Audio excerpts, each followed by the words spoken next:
Λοιπόν, τώρα, παιδιά, θα σας δείξουμε και ένα ακόμα ρομπότ. Γεια σας, παιδιά. Είμαι ο Ναό και είμαι φίλος του Πέπερ. Τώρα θα σας μιλήσω εγώ για λίγο, για να δώσω την ευκαιρία στον Πέπερ να ξεκουραστεί. Ετοιμαστείτε να πετάξουμε μαζί πάνω από τον Δήμο Βολίου σε αυτήν τη συναρπαστική πτήση. Θα έχουμε συντροφιά μερικά από τα πουλιά της περιοχής. Πάμε λοιπόν να μάθουμε περισσότερα για αυτά. Για αρχή θα πρέπει να γνωρίζετε ότι το βασικό χαρακτηριστικό που ξεχωρίζει τα πουλιά από τα υπόλοιπα ζώα είναι ασφαλώς τα φτερά που καλύπτουν το σώμα τους. Είναι τα μόνα ζώα που έχουν φτερά. Τα φτερά βοηθούν τα πουλιά να πετάξουν και τα κρατούν επίσης ζεστά. Επίσης, τα φτερά είναι φτιαγμένα με τέτοιο τρόπο ώστε να βοηθούν τα πουλιά να μένουν στεγνά όταν βρέχει ή όταν προσγειώνονται στο νερό. Θα μπορούσαμε να πούμε ότι τα φτερά κάνουν τα πουλιά αδιάβροχα.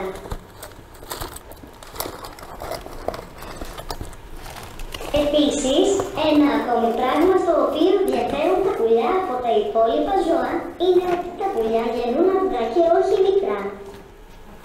Αν κοιτάξετε ψηλά στα δέντρα, ίσως μπορέσετε να δείτε κάποια φωλιά πουλιών. Τα πουλιά φτιάχνουν τη φωλιά τους έτσι ώστε να έχουν ένα ασφαλές και ζεστό μέρος για να γεννήσουν τα αυγά τους. Μερικές ημέρες μετά, βγαίνουν από τα αυγά τα μικρά πουλάκια, οι νέωσοι όπως τα αποκαλούμε. Άλλο ένα χαρακτηριστικό των πουλιών που τα κάνει μοναδικά είναι η μύτη τους, που ονομάζεται ράμφος. Με το ράμφος τους, τα πουλιά μπορούν να κάνουν πολλά διαφορετικά πράγματα. Το χρησιμοποιούν για να μαζέψουν κλαδιά για να χτίσουν τις φωλιές τους, αλλά και για να πιάσουν την τροφή τους. Άλλες φορές, το χρησιμοποιούν για να τακτοποιούν και να καθαρίζουν τα φτερά τους.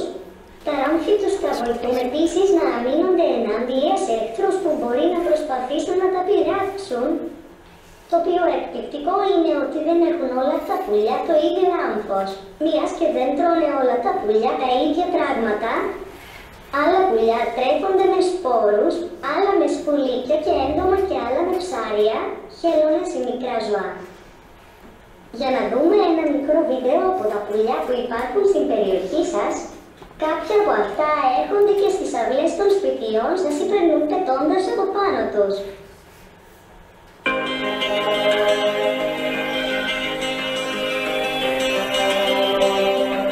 Να και κουβάγιο που έλεγες πριν.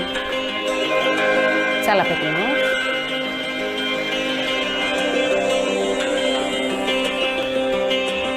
Τα πουλιά βρίσκονται παντού γύρω μας και κάνουν τον κόσμο ένα πιο υπέροχο μέρος. Ξέρουν ακριβώς που να βρουν τροφή, που να χτίσουν τις φωλιές τους και να μεγαλώσουν τις οικογένειες τους. Για παράδειγμα, κάποια πουλιά μένουν στο δάσος γιατί υπάρχουν πολλά κλαδιά για να χτίσουν τις φωλιές τους και μπορούν να βρουν νόστιμα έντομα, φρούτα και σπόρους για να μασουλήσουν. Άλλα προτιμούν τις λίμνες γιατί βουτάνε τα πόδια τους στο νερό και βρίσκουν νόστιμα ψάρια, φυτά και μικρά ζωήφια για να γεμίσουν τις κοιλιές τους.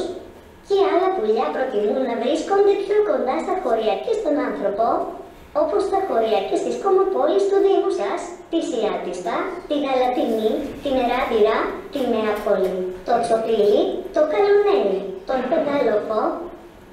Τους αρέσει να συχνάζουν εκεί γιατί βρίσκουν φιλόξενα σημεία για να χτίσουν τις φωλιές τους.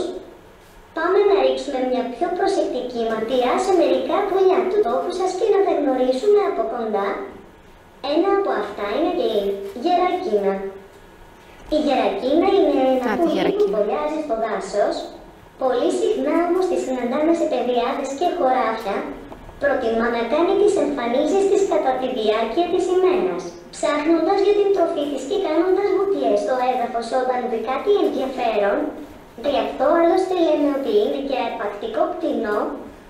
Ελάτε να δούμε ένα βίντεο που ετοίμασα για τη γερακίνα.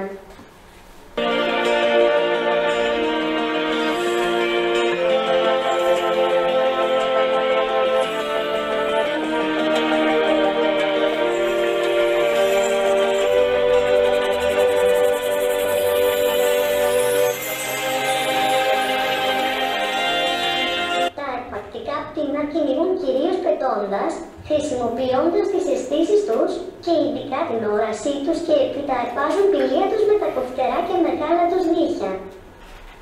Η γερακίνα τρέφεται κυρίως με πουλίκια, αλλά και σάβρες, σκουλίκια, φίδια και βατράχια. Και τώρα θα ήθελα να σας κάνω μια ερώτηση. Ποιο πουλί είναι πιο πιθανό να δούμε την ημέρα, την γερακίνα ή την κουκουβάγια? Λοιπόν, τώρα θέλω κάποιο κορίτσι. Λοιπόν, ναι. Σήκω και επέλεξε. Και πες μετά και γιατί επέλεξε αυτό που επέλεξες. Σωστά. Το βρήκατε, παιδιά. Μπράβο. Ένα ακόμη πουλί που ζει στην περιοχή μας είναι ο κοκκουθράυστης. Θα το πούμε μετά. Αχ, συγγνώμη, Νάο. Σε διέκοψα. Εσύ μιλούσες. Συνέχισε, σε παρακαλώ. Ο κοκκουθράυστης είναι μέρος μιας οικογένειας πουλιών που λέγονται πίζες. Ξεχωρίζει από τα άλλα μέλη της οικογένειας, καθώς είναι στρομπούλος με σχετικά μεγάλο για το κεφάλι του ράμφος.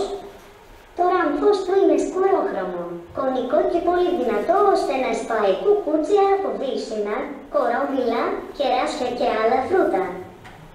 Θα τον συναντήσουμε σε ανοίγματα του δάσους, σε θαμνώνες, σε χωράφια με σπαθίλια ή σε δέντρα με φρούτα όπως κερασιές, κορομίλιες και δαμασκίνιες. Αν και του αρέσουν πολύ τα φρούτα των δέντρων και οι καρποί των θάμνων. Κάποιες φορές για να ταΐσει τα μικρά του, αναζητά και έντομα, όπως ακρίδες και σπουλίκια.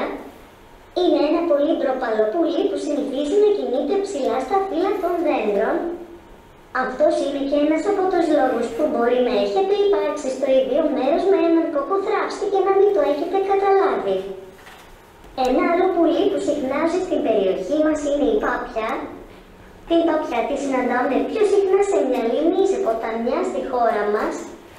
Παρόλο που είναι πουλί, προτιμά να περνά τον περισσότερο της χρόνου στο νερό κολυμπώντας, παρά στον αέρα πετώντας. Το σώμα της μοιάζει με βάρκα και τα πόδια της μοιάζουν με κούπηρα, αφού έχουν μεμβράνες ανάμεσα στα δάχτυλα. Δεν είναι καθόλου τυχαίο που η πάπια είναι τόσο καλή στο κολύμπι. Λοιπόν, παιδιά, θέλω να ρωτήσω λίγο. Βλέπετε εδώ το πόδι της πάπιας, έτσι. Πάπια έχουμε δει μάλλον όλοι και όλες. Τι σας θυμίζει αυτό το πόδι? Κάτι που φτιάχνουν οι άνθρωποι για να κολυμπάνε γρήγορα. Ναι. Θα σου δώσω μετά το λόγο, γιατί διακρίνω μία μικρή δυσαρέσκεια, με συγχωρείς. Θα σου δώσω μετά το λόγο. Βατραχοπέδιλα. Παιδιά, ακριβώς. Πολλές φορές ο άνθρωπος παρατηρεί τα ζώα και τα μιμείται. Δηλαδή, παρατήρησε ότι η πάπια κολυμπάει γρήγορα, βλέπει το πόδι της πάπιας, παρατήρησε ότι ο βάτραχος κολυμπάει γρήγορα, βλέπει το πόδι του βάτραχου που και αυτό έχει μεμβράνες και λέει θα φτιάξω κάτι παρόμοιο. Βατραχοπέδιλο. Τσουκ. Το ίδιο έχει κάνει και με τα πουλιά με τα αεροπλάνα. Τα έχει μελετήσει και παίρνει ιδέες. Τώρα στο προηγούμενο για την κουκουβάγια και το γεράκι, κουκουβάγια, πολύ σωστά το επέλεξες, συνήθως το βλέπουμε το βράδυ. Αρπακτικό πουλί και αυτή, συνήθως το βράδυ. Συνεχίζουμε και έχω το νου μου. Εντάξει. Είναι ζώο παμφάγο, δηλαδή τρώει τα πάντα, από χόρτα και φυτά, μέχρι έντομα, βατράχους, σκουλίκια, αλλά και ψάρια. Πάμε να παίξουμε ένα παιχνίδι. Θα σας κάνω μερικές ερωτήσεις για να δούμε πώς θα θυμάστε από αυτά που μάθαμε. Ας ξεκινήσουμε. Τα πουλιά γεννούν αυγά ή μικρά πουλιά? Πρώτη ερώτηση. Αυγά, ακριβώς. Παιδιά, εύκολο, έτσι. Έχουμε και τις κότες εδώ στην περιοχή, κάποιοι έχουν, που είναι πουλί, σωστά, και βλέπουμε ότι γεννάνε αυγά. Όλα τα πουλιά γεννούν αυγά. Τα πουλιά γεννούν αυγά. Με τι τρέφεται η γερακίνα? Για να δούμε εδώ τι θυμόμαστε. Με τι τρέφεται η γερακίνα? Ποιοι άκουγαν προσεκτικά? Ναι. Έντομα. Ναι. Σκουλικιά. Ναι. Φίδια, μπράβο. Βατράχια. Άλλο. Και κάτι που δεν το ακούσαμε καθόλου και είναι πολύ συχνό. Και οι άνθρωποι συνήθως, δεν ξέρω, πολύ το φοβούνται. Δεν το θέλουνε. Ειδικά στα σπίτια δεν το θέλουνε με τίποτα. Ναι. Το φίδι το είπαμε. Θα δώσω. Ακριβώς. Δίκιο έχεις, απλά μου σηκώσει χεράκι. Για να δούμε τι πετύχαμε. Η γερακίνα τρέφεται κυρίως με ποντίκια, αλλά και με σάβρες, σκουλίκια, φίδια και βατράχια.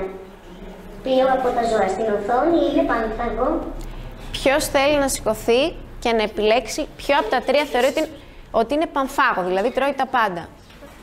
Κάποιος, κάποια που δεν έχει σηκωθεί, που δεν έχει... Για έλα. Για επέλεξε. Πανφάγος σημαίνει τρώει τα πάντα. Ούψ, ξαναπροσπάθησε. Ούψ, λέει. Να του δώσουμε μια ευκαιρία δεύτερη, παιδιά, να το κάνει σωστά τώρα. Το τέρμα, πριν πατήσει λίγο, το τέρμα αριστερά θυμάστε πώς λέγεται? Για να δω ποιος θυμάται. Ναι. Όχι, αυτό είναι το τέρμα δεξιά. Το τέρμα αριστερά. Νηφίτσα, καλέ, αυτό είναι πτηνό, πουλί. Τι νηφίτσα? Κοκοθράφτης, παιδιά. Σωστά. Το βρήκατε, παιδιά. Βρήκαμε. Μπράβο. Η πάπια είναι πανφάγο ζώο. Το πέτυχες. Δηλαδή τρώει τα πάντα, από χόρτα και φυτά, μέχρι έννομα, βατράχους, σκουλίκια, αλλά και ψάρια.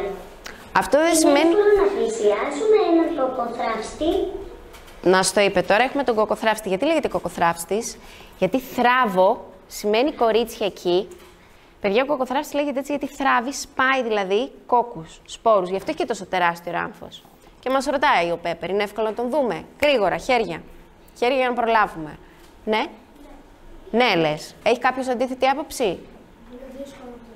Είναι δύσκολο να το δούμε. Για να δούμε τι θα πει ο Πέπερ. Όχι, ο κοκοθράφστης είναι πολύ ντροπαλός και αποφεύγει τους ανθρώπους. Καταπληκτική δουλειά, παιδιά. Τα πάτε περίφημα μαθαίνοντας για τα πουλιά του τόπου μας. Τώρα θα κάνουμε με τον Πέπερ ένα μικρό διάλειμμα. Κάθεστε. Θα τα πούμε και πάλι σε λίγο.